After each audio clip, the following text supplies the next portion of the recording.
আপনারা সবাই জানেন যে গত 13ই জুন হাইকোর্ট থেকে এই মিরঞ্জিল্লা হরিজন কলোনিতে উচ্ছেদের ব্যাপারে একটা স্থিতাবস্থা দেওয়া হয়েছিল। সেটার বিরুদ্ধে লিভ টু অ্যাপিলের দায়ের করেছিল ঢাকা সাউথ সিটি কর্পোরেশন।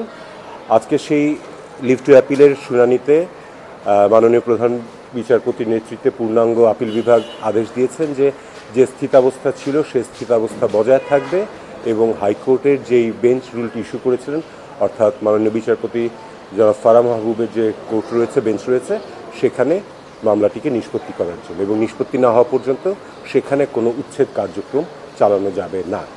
এর সাথে সাথে গতকালকে যে উচ্ছেদের জন্য তারা চেষ্টা করেছিল আদালতের অবমাননা করে, আমরা সেই বিষয়ে আদালত অবমাননার বিষয়টি ফারাহ মাহবুব ম্যাডামের বেঞ্চেই নিয়ে আসবো।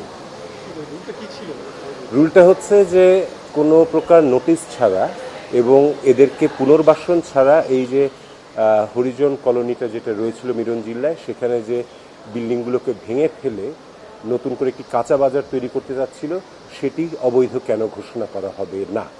এবং এই রুলের প্রেক্ষিতেই নির্দেশটা দেওয়া হয়েছিল যে যাতে 30 দিনের জন্য একটি স্থিতাবস্থা আদেশ দেওয়া হয়েছিল।